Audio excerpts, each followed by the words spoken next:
This guy named Yu Jiha runs a small shop for hunters, selling all kinds of supplies. But there's one big problem. He's always short on crafting materials. And whatever scraps he does get after hunters clear dungeons, yeah, it's usually low-quality trash. But what if things were different? What if he had his own dungeon, where he could gather high-quality materials whenever he wanted? Even better, imagine having an entire army of trained creatures bringing him anything he needs, ready to fight to the death for their master, and evolving into a fully geared force capable of crushing anyone who dares to threaten him. And on top of that, an overpowered cat and an equally strong dog by his side. Of course, all of that sounded completely impossible, until one day, when he starts reading one strange ancient book. It turns out to be boring as hell, and he ends up dozing off right on top of it. And the moment he does, he gets pulled inside. He blinks open his eyes and he finds himself in a dense, foggy forest. A quick pinch confirms it's real, not a dream, maybe an illusion. He checks his status window, but everything's normal. The silence is unsettling. No animals, just a thick fog hiding everything around him. He pauses at a strange plant, its fruit dangling off storm-beaten branches. They don't look familiar. As he crouches down for a closer look, a description pops up, identifying it as a level 1 ether herb. Hunters burn ether to use skills, and stronger skills burn more. But with this herb, hunters can cast skills without spending any ether for 10 seconds, which amazes him. He regrets not bringing bottles to store the herb's liquid. Just then, he notices bright, lively leaves on a ruined tree and decides to help it, thinking it might die if he leaves it like that. He siphons water from nearby and lets it rain down on the tree, hoping his efforts will be enough to keep the plant alive. A flurry of notifications hits him. Plant amiability level 1 and blessing of XXX level. He stares at the screen, wondering if watering a twig could really trigger this. Out of nowhere, the old tree behind the herb lights up, and then vanishes into thin air right before his eyes, like it was never there. That's when he jolts awake, snapping back to reality. At first he brushes it off as a dream, but it felt far too real. Then he notices the dirt clinging to his hands. His eyes widen as the realization sinks in. Everything he saw actually happened. Still not sure what to believe, he wonders if he had sleepwalked somehow, but there's no dirt anywhere near his place, so that doesn't make sense. Maybe he really went somewhere else. Just to test it, he grabs the same book and starts reading it, hoping sleep might take him back to that strange forest. Turns out he was right. After falling asleep, he wakes up in the same forest, but he notices subtle changes. The mist is thinner, and the place looks more open. That's when he realizes this is a dungeon that appears only when he sleeps, a concept completely new to him. Inside the dungeon, he spots a solar apple level 1 hanging from a tree, an item that's rare even in top-tier dungeons. Health potions on their own only restore 10% of max health, but when combined with this apple, they heal an extra 20% and the recovery time drops by nearly 80%. The most shocking part is the abundance of these rare solar apples. He thinks that if he can gather these along with the ether herbs, he could craft a potion that's incredibly powerful. He thinks grabbing a few apples shouldn't be a big deal, but while he's still wondering how to take everything with him, something falls out of the sky and hits him right in the face. He catches it just in time and stares in disbelief. It's a dimensional pouch. The discovery is both exciting and a little scary. With it, he can carry things out of the dungeon and maybe even sell them at his general store. To his surprise, it even has a few bottles tucked inside. The scene shifts to the next day at Hunting Ground, a well-known hunter specialty chain store in Seoul's District 7. Supplies are running dangerously low. Hunters rush around, desperate to prepare, since they have just 30 minutes before heading into the dungeons. Paralysis resistance potions are especially scarce, with other stores like Witch's Cauldron and Pyramid already sold out. The 12th ranked hunter, Seo Hyejin, the Sword Witch, arrives at the store, turning heads with her rare tier 4 dungeon gear. It's the first time a hunter gets a close look at her. She goes straight to the manager, who's surprised by her unexpected visit. She explains her calls weren't answered and wants to know if the potion she ordered yesterday is ready. The manager apologizes, saying the potion is still in the works due to the heavy workload and asks her to wait. However, Hyejin insists she cannot wait. Her dungeon run starts in 30 minutes. Pulling out her phone, she starts searching for other shops. Meanwhile, our guy is deep into experimenting with the items he brought from the forest. Checking off purified water, Undine's tears, and ether herb liquid from his mental list, he confirms nothing's left out. Then he adds the solar apple concentrate and mixes it all thoroughly. Suddenly, a bunch of notifications appear, showing that XXX's blessing level 1 triggered a great success on his potion. He earns alchemy level 1 and successfully creates a special potion level 1. The potion grants 14 seconds of zero ether consumption for skills and heals 14% of max health over 15 seconds. He holds the flask, amazed at the alchemy skill he gained, something self-proclaimed alchemists do not get. He wonders what this XXX's blessing is that made his potion so potent. Selling it crosses his mind, but he is not even sure how to price something like that. The potion is way too good. Just when he decides to keep the potion and test it himself first, Hyejin, the huntress from earlier, steps into his store and heads straight to him, urgently asking if he has any potions, making it clear she's in a hurry. Her eyes catch the potion on the counter. She asks if it's a health potion. Jiha says it is, but it's not for sale yet. She shrugs off the warning, apologizes, and says she has no choice. She drops some cash, tells him to contact her guild if it's not enough, and walks out fast. He stands there, calling after her, worried the potion might backfire. The narrative shifts to the Sword Witch deep inside the dungeon, locked in a rough fight with mole-like creatures. She uses her skill to fire glowing swords that tear through the monsters as she pushes ahead, clearing everything in her path. Two male collectors follow behind, impressed by the way the 12th ranked hunter handles the fight. The taller one says there's nothing left for them to do, a clear sign of her dominance. The shorter one agrees but feels uneasy and believes they need to raise their skills. The taller guy tells his partner to drop the idea of bothering the Sword Witch and just focus on quietly gathering resources instead. He mentions that if Hyejin were still the person she used to be, she'd have called them for backup, but after a certain incident she's gone fully solo. The other guy tries to ask about that incident, but before he gets a word out, she rushes toward them, yelling for everyone to run. They're caught off guard, stunned by the sudden alarm. The reason for the alarm comes into focus, a giant creature with purple glow and razor-sharp claws. This manstalker, an aversion-level monster from grade 4 dungeons, is notorious for its deadly poison and massive size. Panic sets in as they realize how bad their situation is. The men remain frozen despite her warning, so she steps back to face the manstalker alone. She swings her heavy sword at the towering horned beast, fighting fiercely. Still, the demon's strength overwhelms her, and her ether hunter is nearly gone. All she can do now is hold it off long enough for the others to get away. In the heat of danger, her thoughts flicker to her partner Sung-yuk, someone she wishes were here right now, but she knows he's gone, no longer around to help. Facing the reality that she's on her own, she recalls the potion she bought earlier from our guy's store. With nothing to lose, she drinks the potion, finding it surprisingly tasty. A sudden surge of ether washes over her, filling her with power. Feeling renewed, she steps back into the fight, ready to take control against the demon. With her skill, Powerful Sword Rampage, she slices the creature in two, surprised that the potion's health recovery and zero ether consumption let her hold the skill for 10 seconds, far beyond her usual 3 seconds. Staring at the empty bottle makes her curious about the shop she bought it from. The next day, Hyejin bursts into Jiha's shop, demanding answers about the potion she bought and intimidating him. Onlookers murmur, recognizing her as the famed hunter who single-handedly wiped out a swarm of manstalkers. Realizing her tone is too harsh, she apologizes and inquires about the potion that healed 14% of her health at zero ether cost. He reveals it came from a solar apple in a zero-tier dungeon, confusing her even more considering how rare the apples are. Jiha, feeling nervous about revealing too much, tries to stay vague. When Hyejin notices a glowing blue vial, he explains it's an ice resistance potion, 32% for 40 minutes. She's stunned, knowing most barely give 10% for 15 minutes. Curious, she asks its origin, and he recalls finding rare winter strawberries in a magical forest, though at the time they were only level 1 and gave 20% ice resistance for 30 minutes. Our guy had gathered the berries which he refined with his alchemy skill to make the potion, leveling up in the process. He claims the ingredients came from a tier 0 dungeon. Though skeptical of his explanation, Hyejin buys every potion he has, paying far above market value. She compliments his name before leaving, hinting at their paths crossing again. Later, he returns to the forest, finding glowstone, kindle gem, and plans to restock winter berries. The sheer amount of rare resources here, and the fact that no monsters are around, makes him question what kind of place this is. A rustle in the bushes reveals tiny beetle-like mythic monsters, the pterodrones. Jiha's surprised by their size, but a barrier stops him from following. Beyond the barrier, devil ants, massive hazard-class threats, battle the pterodrones. Kill one and more appear, each carrying poison deadlier than aversion monsters. But their size compared to the beetles doesn't add up since they both are supposed to be the same size. The fight turns brutal as the devil ants overwhelm the pterodrones. He's unsure what they're fighting, but sees the tiny creatures faltering. Just as he thinks of helping, a prompt pops up, declaring war between him and his pterodrones against the ants, asking him if he will join. Seeing the pterodrones listed as his, he agrees to join, and a warning prompt appears. His side is losing. He can pick one of 3 minor buffs for 1 essence or spend 2 essence on Laborer's Blessing. Choosing the latter, Jiha restores the pterodrone's strength, and they quickly sweep the devil ants aside. After the battle, Jiha thanks the tiny creatures for protecting the forest. They gather and offer him a pile of essence stones. The barrier falls and the mist surrounding the area lifts. Although Jiha planned a brief visit, he now chooses to explore the forest further. The story shifts to Hunter's Net, the hub for dungeon hunters buzzing about Seo Hyejin, the Sword Witch. She's ranked 12th, but chat rooms are questioning her latest victory. In a private chat, a red-haired woman discusses the Sword Witch with a user online. In the conversation, it's revealed Hyejin has been hunting solo ever since her partner, Sung-yuk, vanished 3 years ago. Yet the user dismisses it, saying she should move on. The redhead bristles at the cold, ignorant tone. Knowing how Hyejin has searched dungeons for years, she can't stomach such careless words. Then suddenly Chulhyun, her guildmate, a leading alchemist from the Eternal Flame Guild, interrupts her fuming and reminds her to take care of herself. She asks him to update on the information she asked him to gather on Jiha. He reports that the store owner is just a low-ranked hunter, notable only for selling the rare solar apple. She presses for details and learns that the solar apple significantly cuts usage of ether, yet Jiha sells its potions for far less than their worth. The investigator suspects that the man is either unaware of its value or too humble. She decides to step out for fresh air and visit Jiha herself. He offers her a car, but she refuses, until he reminds her she's Cha Huayan, guildmaster of Eternal Flame. The story shifts to Jiha, who ventures deeper into the forest after seeing the fog and barrier lift, only to find the air growing colder. Though the surroundings look much the same, the area ahead is cloaked in a dangerous-looking purple energy. Trusting his instincts, Jiha decides not to press on further. Getting up, he finds the pterodrones waiting, offering blue mist-chasing flower seeds that clear fog. Spotting a new face among them, he suspects it's their leader, and realizes they came from the misty zone he dared not to enter. A prompt asks Jiha to rescue the pterodrone's queen, so he agrees, knowing they protect the forest. He crafts potions and rations to ensure his little allies are ready for battle. Then he considers an area buff to give them an edge against the devil ants, just as before. He rallies the pterodrones towards the devil ant hive, where a huge horde of ants emerges. As the insect armies clash, the pterodrones fight better than before, until Jiha notices one beetle being overpowered. He contemplates using a special slap that knocks flying devil ants out of the air. Our guy targets a winged messenger trying to call the main army and stops it with a timely strike. Meanwhile, Huayan visits Jiha's general store, curious about the rumored solar apple, and intrigued by talk that Seo Hyejin beat the manstalker after coming here. The shop looks plain from the outside, but she's determined to uncover its secrets. Finding the door locked despite the open sign, she asks a cleaner about the schedule. He says it hasn't opened since yesterday and that the owner is rarely around, hardly professional. Remembering it's closed on weekends, she suspects the store owner makes himself hard to find, and senses there's more to him than he shows. While she searches, Jiha has taken down the winged devil ant to aid his legion. The pterodrones return victorious, carrying their rescued queen. When the queen tries to move, he warns her not to overexert. She then offers a contract, making him their sponsor in exchange for valuable rewards and support. Jiha accepts immediately due to the mutual benefits, sealing their partnership. Then suddenly right before his eyes the Pterodrone General evolves into a powerful warrior, now fitting his title perfectly. Soon, a line of beetles arrives with another huge haul of essence and ether stones, far more than he'll ever need. 10 essence and a sprinkle of ether stones would have been enough, but the group clearly thinks otherwise. Jiha examines the seeds from the Pterodrone General. The wild grape seed seems ordinary, but the world tree fruit seed feels mysterious. He decides its secret will reveal itself once planted, and trusts the forest to handle the rest. He then considers building a cabin nearby. The next day, hunters led by Hyung-Nim enter a dungeon, certain the devil ant queen is inside. Instead, they find it already cleared, the nest completely empty with no ants and no trace of the queen. Hyung-Nim can't comprehend how it could be done so fast since the dungeon just opened, which leads them to suspect someone else cleared the dungeon, but the leader rejects the idea, reminding them that cleared dungeons don't reopen. They push deeper and find clear signs of an attack. Refusing to believe all the ants vanished, he orders a thorough search. Then a massive palm print is spotted, hinting at a destruction-level monster. Hyung-Nim bolts, ordering a retreat and warning that any monster capable of wiping out devil ants is far beyond their abilities. One wrong move could mean instant death, so they must leave it to the Hunter Association. The scene changes to an office where Kim Hyung-suk, the successor of the powerful Goryeo group, is briefed that the devil ant nest was cleared before the hunters arrived. The size of the handprint is unlike anything known, making him suspect a mythic-grade creature, or something even worse. The thought leaves him uneasy, haunted by memories of a past catastrophe. The next day, Jiha waits outside a building in Seoul's Area 5, where his clumsy sister, Hwang Sun-young, rushes out to meet him. He warns her not to run, but she trips anyway. Helping her up, he checks if she's okay, only for her to reassure him, not about herself, but about the book she's carrying. Sun-young, South Korea's only origami hunter and a bookworm, receives breakfast from Jiha, courtesy of their other sister Jumi, while handing him a book she recently bought. She mentions the store manager seemed upset because customers kept returning it. As he flips through it, the book begins to glow, and a prompt appears. He acquires the Infinite Spellbook, an item that lets him write spells using a thunderbird's feather and a special ink called Various. Jiha asks his sister if the book is just decor. She says the book is empty and couldn't be written in, so the store sold it as decor. Jiha tries writing in it himself and realizes he can't either, explaining the message he received. He realizes his sister didn't get the message if she still considers it a decor. Sun-young worries he might not like the book, but her brother assures her he does, and promises to use it wisely, which brightens her mood. Later, alone, Jiha keeps testing the spellbook but still can't write in it, recalling the message about needing a thunderbird's feather and special ink. He learns that the birds are massive, rare avian creatures having a 25-meter wingspan and are from remote, harsh lands. The idea to hunt them seems daunting, so he decides it'll just be decoration for now. Just when he's not expecting anything, a sudden glow wraps around his hand that was resting on the book, granting him 2 abilities, Nice Handwriting Level 1 and Ancient Magic Level 1. He's briefly stunned, noticing no immediate change, but suspects they might carry some significance. He tries out his new trait, amused that his once messy handwriting now looks flawless, though it still won't let him write on the Infinite Spellbook. A sudden disturbance outside catches his attention. A gate has appeared, revealing a rank 0 dungeon in a grassland valley with one goal, retrieve a thunderbird's feather within an hour where only laborers can enter. Jiha suspects his handwriting trait triggered the gate, but, despite its ominous aura, trusts a rank 0 dungeon will be manageable. Stepping through, he's greeted by lush waterfalls and serene beauty, until a vast shadow passes overhead. Looking up, he sees the thunderbird, gigantic and radiant, its wings stretching across the sky. Startled by the bird's building-sized scale, Jiha wonders how he could ever hunt it, until soft feathers drift down from above. Realizing he only needs to collect them, he marvels at the task's unexpected ease. Next comes finding ink, and right on cue, the Pterodrone he'd sent ahead returns with a bottle of green herb extract. With everything ready, he turns to his next goal, unlocking the Infinite Spellbook. Using the thunderbird feather and special ink, he writes for the first time. Golden runes erupt, swirling through the air before engraving themselves into a nearby tree. He realizes he's just witnessed the creation of a rune word. The scene shifts to Jiha recalling an old legend. A great tree taught an ancient tribe 4 powerful spells: creation, harmony, change, and destruction. To control them, the ancients devised rune words, magical inscriptions that made the spells stable. In his shop, he finds a book explaining that the world tree granted humans magic, which could only be harnessed safely using rune words. He's never encountered them, and wonders if someone uses them today. The rune words emerge on the tree after the spellbook's conditions are satisfied, yet he remains puzzled as to why they didn't appear in the book itself. He recognizes the engraved tree as the one he planted when he first entered the dream forest, suspecting it could be a sapling of the legendary world tree. Fearing the markings might vanish, he copies the rune words in his book. As he studies the carving, he's startled to comprehend them, despite seeing them for the first time. It reads, "Destruction. Thy flame will set everything on fire." Once he has done copying the markings on the tree into his book, the writing transforms into a tangible scroll of change destruction, which enhances the power of rune magic. He tears out the page, planning to make 99 more. When he looks back, the torn page has already restored itself, which means it's an infinite spellbook. With enough ink, he can create endless scrolls, though their exact effects remain unknown. As he's not a magician, he can't test them himself, but he could learn more by giving it to a mage. A while later, Jiha returns to his store and is met by a new visitor, a red-haired woman, clearly furious after several failed attempts to track him down. She vents her frustration, and he apologizes. After a quick look, she deems him ordinary, just as her guild member, Cholhyun, had said. Her intense gaze makes him uneasy, thinking she might be angry, but she's actually deciding that her real interest lies not in Jiha himself, but in the extraordinary items he sells. After a brief pause, she hands him her card, introducing herself as Cha Hwayeon, leader of the Eternal Flame Guild. She inquires about the rumored special items in his store, and Jiha immediately guesses she means the solar apple or winter strawberry potions, which have been popular lately. To make up for her trouble, Jiha offers some items for free. She's surprised, since rare potions aren't this easy to get while he is giving her for free, though when he checks his inventory, he realizes he's out of stock, a first for him, caused by recent distractions with the Pterodrones and the Infinite Spellbook. Jiha, embarrassed, apologizes apologizes and promises to have the items ready by the next day. Hwayeon, though disappointed and unsure whether he's kind or simply naive, accepts his apology and agrees to wait. The redhead turns to leave, disappointed since she hoped to try his potions that very day. Then it hits him that she's a flame magician, so he quickly offers a flame scroll he made as a sample, not wanting her to go empty-handed. She takes the scroll politely, opens it and finds a fire spell. After testing it, she praises the incantation as she turns to leave. He notices her glowing staff, curious if the magic caused it. Afterwards, Hwayeon leads her guild in the spider dungeon, swiftly defeating a sentinel spider. She orders them to advance while staying alert. As she wields her staff, she feels her power surge, the embedded runestone glowing fiercely. A sudden warning from her team alerts her to a toxin splash aimed at her. She evades it without harm, and spots numerous glowing eyes lurking in the shadows, far more foes than their report had suggested. Recognizing the danger, her teammate apologizes for the oversight, and suggests retreating to regroup. Yet the guild leader remains steadfast, confident in her strength and determined to push forward despite the risks. She ignites her staff and unleashes a fierce fire attack, scorching everything in her path. Her guild members are amazed by the sheer power of her magic, wondering how much she's improved and joking that she could clear the entire dungeon solo at this rate. The flames subside, leaving Hwayeon shocked by the power she wielded, wondering if it came from Jiha's scroll. The next day, Jiha prepares solar apple and winter strawberry potions at his store, packing them in a rush for Hwayeon's early visit. She arrives just as he finishes, this time accompanied by another person. The woman presents him a briefcase of cash, feeling guilty about accepting the scroll for free, especially since its power surpasses even grade S items. Noticing his modest prices, she assumes he isn't driven by money. Jiha, momentarily flustered by the sum, clarifies that he does value money, but didn't expect such generosity. Hwayeon insists on paying for the powerful scroll, calling it cheat grade, which confirms Jiha's belief in the spellbook's worth. She offers to wire the money if needed, but he politely refuses, framing it as an apology for delay. Deep down, he knows he's not worthy of the payment, since his real aim was to have her test the unproven scroll. She cautions him that kindness can turn to foolishness in an instant, unsettling her companion. She compares him to a goose laying golden eggs. Giving them away freely would only invite predators. She relates Jiha's abilities to the goose's golden eggs, that they are amazing yet dangerous in the world of hunters. Hwayeon returns to her main point, inviting him to join the Eternal Flame Guild. The sudden offer surprises him, and she quickly apologizes for her earlier bluntness, assuring him her guild is trustworthy. The guild leader admits to bringing the cash herself to show her guild's commitment to rewarding him. Though Jiha knows their reputation, he still appreciates their efforts. Emphasizing the guild's support, she introduces Chul-hyun, their chief alchemist, and promises Jiha plenty of research collaborations. They assure him a tailored salary and benefits, with a high-ranking role from the start. Though grateful, he declines the offer, which she misinterprets and tells her companion to draft a contract. She's taken aback as his refusal sinks in, questioning why he'd turned down such favorable terms. He explains the offer feels overwhelming and believes others are better suited, but his modesty frustrates her even more. He admits he started as a low-ranked hunter with no special powers. His ability to craft rare items comes from luck, circumstance, and a great friend. He doubts his skills will last and prefers to stay tied to his store. Her guild member urges respect for his decision. Her guild member senses Jiha won't be easily swayed and urges her to respect his decision. Our guy reassures them he'll be careful and follow their guidance and charge her more for the potion she reserved. Though uncomfortable with the rejection, she cautions him not to regret it in a crisis. He assures the guild he's safe, thanks to his magical humming bell, a flower that alerts him to danger. The story then shifts, reflecting on how gates have changed the world. Nature is fading, monsters overrun beaches and seas, and even mountains and valleys offer little refuge. Yet in the dream forest, Jiha finds a rare sanctuary, enjoying a peaceful beach, surprising him since he expected only forest here. As he unwinds, he wonders if he's fit to be a shop owner. He had expected to focus more on his store, but the encounter with Hwayeon left him exhausted. Seeking rest, he settles by a campfire with his books. That's when he realizes he'd forgotten one thing.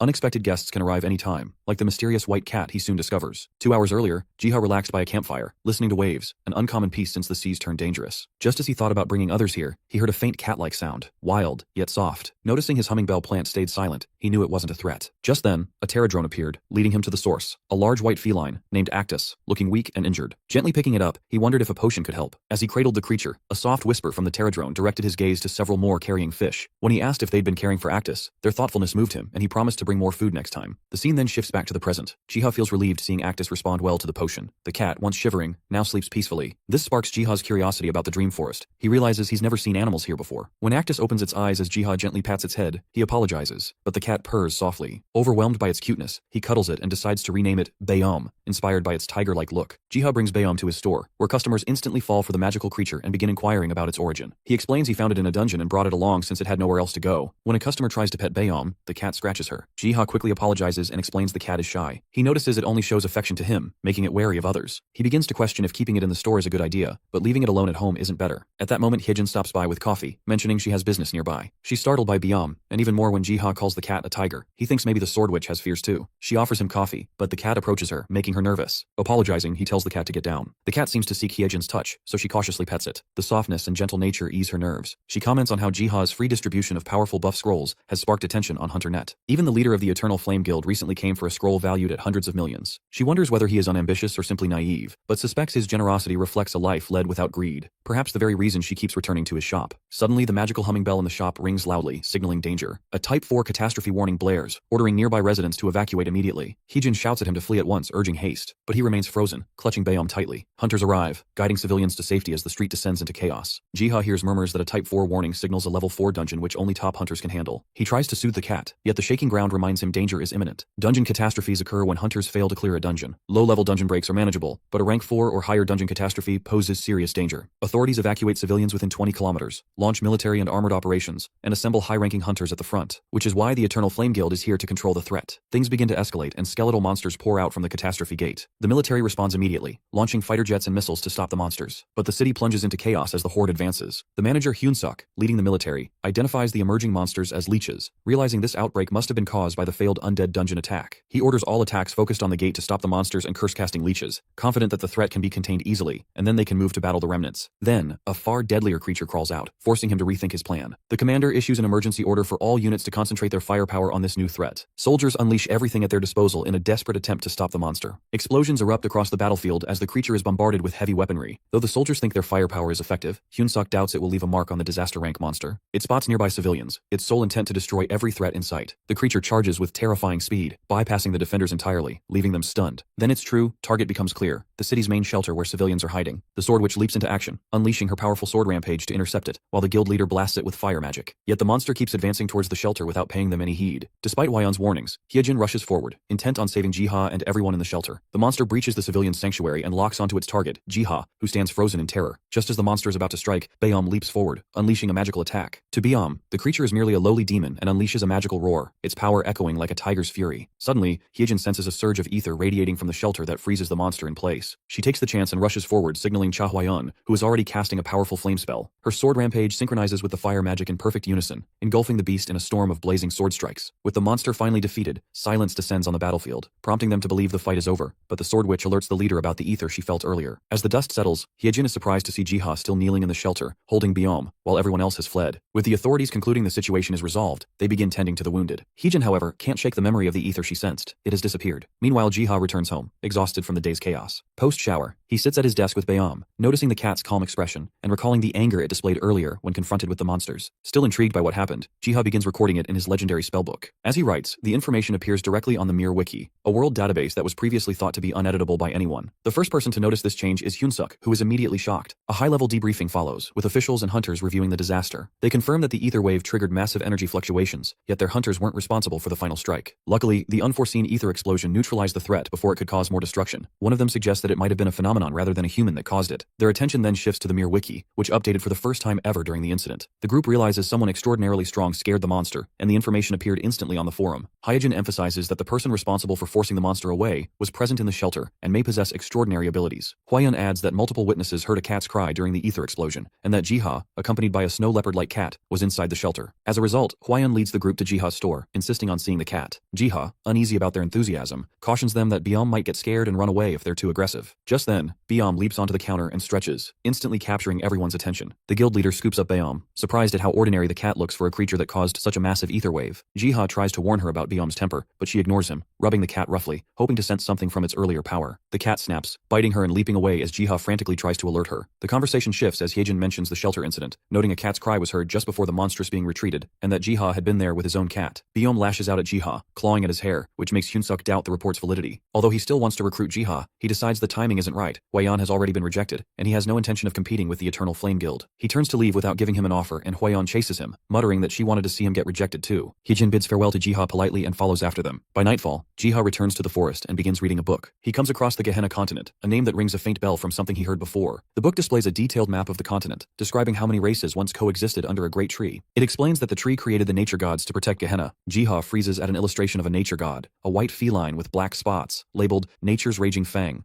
Though Bayom seems ordinary, the memory of the ether explosion convinces him his cat might be far more than it appears, possibly a nature god. The realization hits him. The tree from his dreams might be the legendary world tree. Everything clicks. The feeling that the tree was giving him a purpose, the laborer class he acquired, helping the Pterodrones, and saving Bayom, all are tied to the world tree's blessing. At that moment, his spellbook glows and flips open. A new status window appears, revealing his class as XXX's worker, with the trait XXX's blessing, listing skills in plant and animal taming as well as alchemy. The book flares brighter, forcing him to shield his eyes. Jiha flips through channels and stops at a news conference discussing the constant threat of undead creatures led by an ancient lich. 10 years after the government abandoned their hunt, corruption runs rampant, food is scarce, and people are starving. Officials debate bombing the area, knowing they must use every resource to succeed. Jiha doubts hunting liches is that simple, so he turns off the TV and sleeps. Jiha drifts back into his dream forest and finds himself standing before the world tree. He realizes it was this tree that brought him here. Though he questions why he was chosen for such a responsibility, he resolves to help the tree in any way possible. Suddenly, a swirling purple vortex erupts behind him. From it, an elder lich emerges, chanting curses and demanding submission. The elder lich raises its staff, summoning an army of skeletal minions. Jiha registers it as Dreadgrade but thinks they are adorable due to their miniature size. Though he is quickly reminded of the danger as a prompt warns that they are advancing and corrupting nearby land. Jiha braces to protect his lands without a second thought. When prompted to suggest ways to curb the lich's power, he accepts the task outright. Jiha considers striking the army with a slap, but realizes a lich cannot be defeated that way. Knowing only the destruction of the lich's life source and purifying the corrupted land can stop it, he shifts focus. A distant castle catches his attention, triggering a sense of familiarity. Examining it closer, he recognizes the flag of the Estrom Kingdom. It sparks a grim realization that the undead could be the former citizens of the kingdom. Setting aside the unsettling thought, he commands his Pterodrones to counter the corruption immediately. The Pterodrones charge but are stopped by a huge rock. Only the Pterodrone warrior can fly, so Jiha knows leaving it would slow them down. Prompted to either move the rock with one essence or let them handle it, he acts immediately, clearing the way. Afterwards, he directs them to find the enemy's source. The Elder Lich responds, ordering undead minions to protect its tribute box and unleashing a spell that devastates the advancing Pterodrones. The tide turns against the Pterodrones, but the warrior charges its leader with a forceful headbutt, while Jiha casts Worker's Blessing, boosting the entire army. Amid the clash of Pterodrones and undead, the Elder Lich is driven to the ground and torn apart limb by limb. Yet he only laughs, declaring that destroying his body is pointless. His true weakness lies elsewhere. Suddenly its eyes flare, it senses the enemies closing in on its life source. However, their strength is not enough, so Jiha is prompted to evolve his Pterodrone warrior for 5 essence. He hesitates due to high cost but ultimately accepts. The creature evolves into a fearsome knight and it storms towards the castle's heart, urgently ramming the cursed box with its horns. As the life source shatters, the lich howls in agony before its body and army dissolve into blue mist. Jiha, savoring the victory, is soon greeted by his Pterodrones, who bring spoils from the battlefield and present him with a treasure chest. To his surprise, the chest expands in size, and inside lies the Estrom Kingdom's royal seal, a rare artifact that boosts mentality by 5 and grants the conqueror's charisma trait. This item confirms this truly was the Estrom Kingdom. Though he'd like to return it, the true owner is long gone, so he chooses to keep it safe. With the lich's source destroyed, he turns to cleansing, purifying the land to erase lingering corruption. Undead remains are hauled to the forest by his tiny helpers and instantly crumble to dust, confirming his suspicion that the forest would decompose it. His Pterodrone knight returns with ink, urging him to write a scroll. Jiha refuses. Without a rune word, it's pointless. But then, as if answering the need, rune words form in midair. He inscribes a spell to restore the land to its original state. While he's puzzling over how to cast it, Bayom leaps onto his back, distracting him. While Jiha plays with his cat, the Pterodrone knight rips out the freshly written page from his spellbook. In its place, a harmony scroll materializes, capable of cleansing and restoring the corrupted land. Pterodrone snatches the scroll and vanishes, leaving Jiha looking around, wondering where it disappeared to. Not long after, the liches rise again in the lands of Jirisan, hurling curses and claiming the land. Locals dismiss it as nonsense, even though they know these disaster-level monsters are a serious threat. Their conversation dies mid-sentence as they spot a glint in the sky. As their curse swells, the liches claim divine right over the land and send their minions charging. Their army surges, then stops cold when a Pterodrone knight emerges from the gate. The Elder Lich instantly recognizes the creature as the race of the cursed tree, the guardians of the forest, commanding his army to finish it. The Pterodrone knight gores a skeleton, only to be blasted by the Elder Lich's curse, but the Pterodrone knight shrugs it off like a mild itch. The lich freezes in disbelief as the knight calls its army forward to crush the undead. The scene cuts to the shop, where Jiha's sister bursts in, flicking on the TV for the news. Footage shows Jirisan, where traces of battle remain and the once purple lands are now cleansed. Officials suggest the liches may have been wiped out. Jiha frowns, unsure what to make of it, until the anchor mentions a never-before-seen monster, possibly destruction level, and displays the Pterodrone knight. His confusion deepens, wondering what would a Pterodrone be doing there. The Eternal Flame headquarters buzzes with debate over the news footage. Hyunsuk is certain the creature isn't destruction grade, yet Heejin claims they are mythic grade. Hwyun just sits in confusion at the strange events. Meanwhile, Jiha heads back into the forest to confront the Pterodrones. He rounds them up and asks if they tore the scroll and then appeared at the battle in Jiri. The knight darts off and returns with a pile of ether stones and essence as if to bribe him. He chuckles, refusing the bribe, and pats their tiny heads in thanks for cleansing Jiri-san. His gaze drifts back to the 10 ether stones and 10 essences, now worrying about how he's going to handle them. Bayom reaches for a crystal playfully, yet in an instant, the cat has it in his grasp and swallows the crystals whole. The sight sparks a realization. This is what fuels the cat, and likely the reason the Pterodrones had taken it. Then, using his 15 remaining essences, Jiha boosts his stats, strength to 9, endurance to 8, and tests his muscles for signs of growth. While the added power would benefit his work, he decides not to obsess over it. Life already feels complete with Bayom at his side. Sometime later, a call from the Hunter Management Center invites Yu Jiha to a dungeon latecomer party, and the novelty of it makes him eager to go. Arriving at the grand fountain crowded with recovery discovery specialists, he spots an acquaintance, Mr. Wang Ho, who confirms the rumors of this being the first dungeon of such scale. The mood shifts when Seo Hyejin steps into view, drawing murmurs from the crowd. Even in armor, her beauty stands out, and whispers spread about her latest feat, completing a quest alone while the other high-ranking hunters with her could only watch. Hyejin spots Jiha, makes her way over and asks if he is going to the dungeon as a latecomer. Jiha explains he was called in, likely because the raid still needs more hands. The casual exchange with the sword witch draws stares from the onlookers. Concerned about the risk, she offers to accompany him inside. Hyejin claims he'd move easier with her, but he's reluctant. The organizer offers to transfer the authority to her, but she coldly refuses and takes Jiha with her. They head deeper into the dungeon as she passes a remark about the rare plants found inside which most people don't even care about. When she asks if they should keep going, he pauses and opens his bag, revealing Biom inside, a sight that instantly brings a smile to her face. She reaches for his paw only for Biom to jerk back. Jiha, embarrassed, explains he hates having his paws touched. The cat wriggles out of the bag, noticing his larger size. Hyejin guesses Jiha's been feeding him well. Jiha admits it's expensive to feed him, remembering the 1 billion won ether stone he swallowed. On the way, Hyejin casually asks if Jiha saw the news on Terradrone. Though hesitant to share more, she tells him about giant traces found in the Busan Devil Ant dungeon. He gets nervous hearing her compare their hand size to buildings. It finally registers to him that she might be talking about the same dungeon where he flattened an ant with his palm. When she adds that the raid was cancelled due to that mythical level giant, he smirks inside, knowing that giant was him. At least the miniature forest's connection to the real-world dungeons is confirmed now. Suddenly Baeom starts acting strange hearing the monsters approaching. Hyejin tells him to fall back and draws her sword. Then a deja vu hits her hard as she links this place to where her partner Sung-hyuk vanished. Considering a hunter who was ranked first in Korea disappeared here, Jiha thinks this must be a level 5 zone. Surrounded by Venus human traps, Hyejin downs a potion and readies her stance. She instructs Jiha to run towards the entrance when the monsters attack. However, our hero, being the good guy he is, refuses to leave her to face a swarm of high-class monsters alone. Then Biom suddenly sprints in the direction of the monsters, making Jiha even more stressed. What Jiha witnesses next is jaw-dropping. The monsters in the vicinity begin to flee in terror as Biom advances. Then, with a brutal bite, the cat rips through the wild plant, leaving both hunters rooted in place. Returning with something clamped in his jaws, Baeom drops it into Jiha's hands, a seed. He asks the cat where he wants it to be planted while Hyejin remains frozen in disbelief. Noticing the purple mist covering the forest, Jiha warns her. She calmly urges him to leave with the cat, insisting she's found a trace of her old partner and won't leave without investigating. Jiha simply hands her a potion stating they will go together, confident that Baeom can protect them. They press deeper into the forest, Baeom dozing on Jiha's shoulder, until Hyejin suddenly stops, pointing to a faint light spilling from a cave, certain it might hold the answers they've been seeking. As they near the cave, they notice the erosion hasn't touched its interior and spot traces of blood, pushing them to quicken their pace. Deeper inside, Hyejin's eyes lock onto a broken sword and bloodied armor, which she instantly recognized that they belong to her partner Sung-hyuk. She clings to the armor in tears. Jiha points out that the blood was only at the entrance, which means he could have come here to heal and then left. A nudge from Biom makes them look down to see a green glowing orb between his teeth. Jiha identifies it as a symbiote egg, planning to research it later, and indulges Biom's demand for a pat. He remarks that the traces they've found mean Han Sung-hyuk could still be alive. Resolute after wiping her tears, Hyejin suggests going back. Outside, she credits Jiha for their lucky break and promises he can call her anytime. She offers to help him anytime he needs it and takes his hands. Baeom immediately scratches at their grip out of jealousy until Hyejin soothes him with a gentle stroke. Then they part ways as Jiha has to feed Biom investigate the symbiote egg he brought. Back at his store, he hunts for information on the cave's find. Biom's playful book tipping breaks his focus and momentarily scares him. Then he gives up, having found nothing useful. He decides the only way forward is to sleep and return to the dream forest. He wakes in the forest feeling refreshed, only to freeze as he notices the tree he planted has grown into a gigantic one. Its branches are laden with golden fruits labeled Fruit of the World Tree, confirming his suspicions that it is indeed the World Tree. On the ground, the Terradrones chirp for his attention. He shows them the symbiote egg. The Terradrone Knight's reaction is instant. He recognizes it and offers to hatch it, prompting Jiha to choose. Jiha's quick agreement sends the Terradrones moving, their knight guiding them to take the egg into the queen's chamber. The queen accepts it with a gentle hug, then sets it carefully on a bed of essence stones gathered by her subjects. While waiting outside, Jiha idly plays with Baeom until both freeze at the sight of Terradrones forming a chain up the massive trunk towards the glowing canopy. Moments later, a giant butterfly glides out from the glow, and Jiha, stunned by its beauty, wonders if it's the hatched symbiote. Then more butterflies drift into view. A prompt confirms the awakening of symbiotes and the start of the tree's restoration, leaving Jiha and Baeom awestruck. With the world tree fully restored, Jiha runs his hands down its trunk, feeling relieved. In response, the tree bestows a blessing, awakening his destiny as a world tree's worker. Jiha gazes in awe as the forest expands and the solar apple fruit levels up to 2, allowing him to craft twice the amount of potions. Though visions of getting rich tempt him, yet he refocuses on his fate, realizing the world tree may have chosen him to help restore the world. Baeom signals his hunger with a meow and Jiha readies a fishing rod, promising trout. Excited, the cat leaps at the hook. They celebrate as a large fish lands on the line. Suddenly, a prompt appears identifying it as a red trout, granting level 1 extrasensory perception, which boosts senses and reflexes by 20% for 30 minutes. The realization that he never got this much description on an item before sparks his curiosity. He digs through his backpack, questioning if other items will reveal new details as well. He pulls out his dimensional pouch, which also has newly added description that it can carry items safely, even while entering other dimensions. He scoops up Baeom and hurries to the store, inspired by a sudden idea. He sets his plan in motion, and sometime later hunters pack the street outside Jiha's store. customer. Biam threads through the crowd and delivers a token to a woman. They all have gathered here to buy potions from Jiha's store, though each customer can only take 3 bottles and must get a number ticket from the cat. Posters around the store advertise a paralysis potion, boosting resistance by 35% for 30 minutes, and a special health potion, restoring 22% of max health in 13 seconds. Jiha's potions are especially popular in Seoul, which are so effective that they attract hunters from even outside of Seoul. After handing out the last ticket, Bayom jumps onto the counter, earning Jiha's admiration. Customers fill baskets with potions, and Jiha, observing the bustling shop, resolves to use his world tree-given skill to serve people. He sees one customer off and calls for the next. Just then, his sister Nuna walks in, momentarily taken aback by the crowd. She excitedly shows him that his store is trending on the HunterNet forums right now, and teases about needing a ticket to visit. He reassures her that members of Happy Hunter's clan are always welcome. She examines the paralysis resistance potion, curious if its effects are accurate. Jiha verifies its effectiveness, and she claims that it outperforms other stores' potions. She eagerly asks for a bottle free of cost, but Jiha declines, offering a scroll instead. She marvels at its writing despite its messy look. Jiha explains it's a scroll of creation wish, granting 2 small wishes and also a charm to bring her good luck. Hesitant at first, she uses it to wish for a rare old book. Later, Sunyoung's guild battles small fish-like entities in a dungeon. Their tank, struggling to keep up, is mocked by his sword-wielding comrade. The swordsman hurls the creature with full force, which lands on Sunyoung, leaving her injured on the ground. He apologizes while they all check on her. She gets up, nursing her head. Suddenly, the scroll of creation glows and prompts that her mishap raises the chance of finding special items by 70% for 30 minutes, with only 1 use left. The earth vibrates unexpectedly, splitting underfoot, and the team plunges into the abyss, while the ancient book slips from her grasp. Their fall ends with the ground beneath them, and she questions the repeated misfortune. Realizing the fall isn't from a trap, the mage casts a magical light, revealing a hidden chamber brimming with treasures and legendary equipment. As they explore, the white-haired man spots the night troop's longsword, while another deduces the area is a secret hideout. Sunyoung discovers an ancient book of the Black Lion Knight from Gmark Empire, and she jumps in joy, thinking her wish for an ancient book came true. A groupmate warns of the unstable dungeon and urges them to gather what they need and leave. Just as they move, the swordsman falls as the ground beneath him breaks apart, but is saved by the tank. Right then, another earthquake hits them. They attempt to calm each other and head back, but a sudden swarm of monstrous creatures blocks their path. Panic forces them through the corridors, only to be pursued by an even larger, terrifying monster. Sunyoung prays to God Ark, shielding herself with the book, but receives no aid. She opens her eyes to find her team huddled together, surrounded by miles of barren sand with no escape. The scene shifts to Jiha inside the dream forest. He admires the newly fertile soil, thankful for the thriving earthworms. As he ponders what to plant, Bayom presents a seed that sprouts into a monstrous, carnivorous plant. Confused, he watches as the cat enthusiastically shovels dirt, which wins him over, and he decides to lend a hand. Then his humming bell flowers start ringing, alerting him to unexpected visitors. He lifts Bayom, wipes off the dirt, and notices hunters at the window, Sunyoung burning with anger. Stepping outside to greet them, he is met with her furious shouting over the scroll. A prompt on the scroll reveals new information. Misfortune boosts special item drops by 70% for 30 minutes. Recognizing his mistake, he awkwardly invites them inside to freshen up. Everyone collapses inside Jiha's store, prompting him to ask what went wrong. They explain that earthworms suddenly overran the dungeon while they were exploring. He questions himself whether the chaos was caused by the scroll of creation he gave his sister. They explain they've uncovered the Night Troop's secret hideout. Jiha, astonished, asks if it belongs to the Black Lion Night Troop of the Gmark Empire. She confirms and shows him an ancient book, the Night Troop Commander's logbook, but admits most of it is unreadable due to the ancient language. Jiha glances at the logbook and surprises her by reading the ancient language, revealing that monsters have started crossing into the Estrom Kingdom. Impressed, she pulls out an old paper, and his eyes widen in shock as he realizes it's a damaged map of the Gehenna continent. Realizing how useful the map could be in the Dream Forest, he eagerly requests to borrow the logbook and map for a few days in exchange for a huge pile of potions. Seeing their excitement, he adds more for an extra month, charming them all. After sending the customer off, Jiha makes a mental list to improve business for his store and reads the Night Troop Commander's logbook. Seeing Bayom dozing off, he pats its back and settles on the desk and decides to check Nuna's map first, leaving potion making for later. Jiha examines the map and notices its detailed monster listings, identifying the Elder Lich's origin near the southern Estrom Palace and the forest from his run-in with Hyejin near Mount Apeto. Frustrated by the map's incompleteness, he thinks the Terradrones might hold more knowledge, so decides to sleep, and wakes up in the Dream Forest. In the forest, only Bayom's movements breaks the silence while the forest feels unnervingly still, making Jiha wonder where the beetles went. In an instant, the humming bells suddenly ring, indicating a powerful monster's presence. Suddenly, a Cyclops with a single red eye emerges, flanked by a Terradrone army. The gardener identifies it as a disaster-grade monster previously seen only in China. He notes its unprecedented size and lethality, remembering that dozens of hunters sent after it in other lands were crushed by its massive club. As the Cyclops strikes at the army, he asks Bayom to help them, but the cat refuses. Then he notes the absence of a mission prompt hints the beetles are handling it themselves, so he instead records the monster's details in his infinite spellbook. The Cyclops swings and misses, allowing the knight to charge its crown into the monster's eyes. Jiha shouts a warning just as a red laser erupts from the Cyclops' singular eye. He fears his army cannot match the Cyclops' strength. The army regroups under its leader's guidance, soon hauling a giant ether stone, which the knight shapes into shields. They form a defensive line. The red beam strikes again but reflects from the shields, chopping off the Cyclops' hand holding the weapon. Realizing the beetles' plan works, he excitedly notes their strategy in his legendary book. Knight, noticing the beast is distracted due to pain, uses his ether shard to bring down the Cyclops. They all cheer for the successful defeat of the Cyclops. Jiha rewards them with food and ether stones. Out of nowhere, notifications start flooding, and the essence tallies quickly, reaching 325 stones in his inventory. Turns out whatever he writes in his spellbook updates on the Mir wiki. Hwayun, browsing the website, notices that newly updated information requires 10 essence to view Cyclops' core strategy. She wonders when this kind of system appeared, but uses her essence on it anyways. The post reveals the Cyclops attacks with its club and shoots a deadly beam from its eye. When she tries to view more, a prompt reappears, asking for 10 essence to see the final strategy. Frustrated, she slams her head on the desk, realizing she lacks the required essence. Enraged, she swears vengeance on the person behind the post, while an unsettling sensation disturbs Jiha's calm. Meanwhile, a massive crowd of hunters swarms outside the Hunters Association. The CEO steps out of the car, curious about the commotion, and is presented with the mere wiki post about Cyclops. The man explains that it requires 10 essence just to view the info, and another 10 for the final strategy. They note how hunters are willing to pay dearly for the final Cyclops plan, as even 10 essence grants significant stat boosts. Hyunsuk realizes barely any hunter would have 20 essence saved up, which must be why everyone is gathered here. He wonders how the author got hold of this information, given that a level 6 Cyclops dungeon has never appeared in the country, and is tough to clear unofficially. Then out of the blue, news of the Cyclops dungeon opening breaks out. Hyunsuk instructs his subordinate to notify the intelligence team and emergency operations center, and to convene a meeting immediately. In the conference room, the team notes the mere wiki server is off limits, hence they eliminate the possibility of foreign interference. Even all essence payments to this website are untraceable since they are automatically absorbed by the system that controls the hunter. Hyunsuk's assistant confirms that hunters who read the final strategy gain a real buff, proving the rumors true. He orders the emergency operations center to list all participants and monitor them live, prioritizing their safety. The hunters assemble outside the dungeon, unease spreading among some, though the guild leader is eager to begin. Hyejin outlines the strategy, instructing tanks to wait until the reflective shield is ready, planning for herself and Yungbek to enter immediately after the initial attack succeeds. She entrusts the final blow to Huion, empowered with the Cyclops attack buff, which has increased her attack and critical power by 15%. The battle begins as a red beam bursts from the Cyclops, but Yungbek intercepts it with his shield, buying Hyejin the chance to use her sword technique. Huion follows up with a burning rock empowered by her buff that crashes into the creature. Watching the news, Jiha sees the Cyclops dungeon wrapped up without calamity. Then the anchor states that Mere Wiki's dungeon strategies will be freely distributed abroad. That sparks a realization. His infinite spellbook uploads any recorded strategy to the wiki. He realizes that uploading the Terradrone's attack plan could secure him an endless supply of ether stones. The sudden chime of magical flowers warns Jiha of another monster. He grabs Biome and heads straight in. The Dream Forest deposits him on an isolated landmass surrounded by sea. The Terradrone Knight approaches, urgently seeking his aid for a wounded being called the World Eater. When Jiha asks where, the beetle points towards a hole nearby. A sudden burst of water sprays from the hole, drenching them both. Biome shakes his fur dry while Jiha wipes his face, and in that moment, he realizes the ground beneath them is moving. It's no island but a whale, and not just any whale, the World Eater. Feeling its weakening energy under his touch, it dawns on him why so much magical essence has been drawn to him lately. Without hesitation, he tosses a handful of essence crystals into its mouth, hoping to restore its strength. The whale's pupils suddenly dilate before it opens its massive jaws and a wave of energy explodes from it. When it fades, Jiha and Biome lie sprawled on the sand, dazed by the force. A prompt appears, confirming the World Eater has been restored to its original form thanks to his aid. He sits up to find the mighty World Eater now a small, charming creature splashing in the waves. Its cuteness overwhelms him, and he can't resist diving in to pull it into a hug while Biome simmers in jealousy. He watches in satisfaction as the whale swims off, though Biome is still grumpy. The creature suddenly starts to circle back towards the shore, making him tense, only for it to make a playful flip in the water. When he glances at the shore, he finds a bounty of fresh fish and shellfish on the sand, a gift of gratitude from the World Eater. Jiha gratefully accepts the bounty as Biome snatches a fish without for himself. He waves the little World Eater off, quietly wishing for a future reunion. Hours later, news breaks of a massive sea monster sighted off Korea's southern coast. At night, helicopters sweep the coast with searchlights and a giant octopus bursts from the sea, smashing down helicopters from the sky. It charges toward shore, panic flooding the street. Security scramble, wondering where the hunters are when an even larger shadow surfaces. Its size suggests it might be a disaster-grade monster. The octopus freezes in fear, and the whale swallows it whole. In the control room, officials watch the feed, recognizing the creature as a demigod whale, linked to the first awakened human. A staffer notes its uncanny match to archived records, but they still decide to keep it under observation. They turn to recent reports. Sea monsters that were threatening Korea are now heading towards Japan. Meanwhile, at home, Jiha sits with his sister, who's been acquiring more stocks recently, so brought him old Estrom Kingdom books. He shows her his handmade map, which reaches only up to the Tails River, drawn solely from the Night Troop Commander's logbook. Impressed by the map, she remarks that he describes it as if he'd been there himself. Jiha laughs it off, though inwardly he recalls the Terradrones who roamed the land and helped him chart it. He mentions that adding the Southern Tails River would finish the Estrom Kingdom map. She wonders why he's so devoted to the map.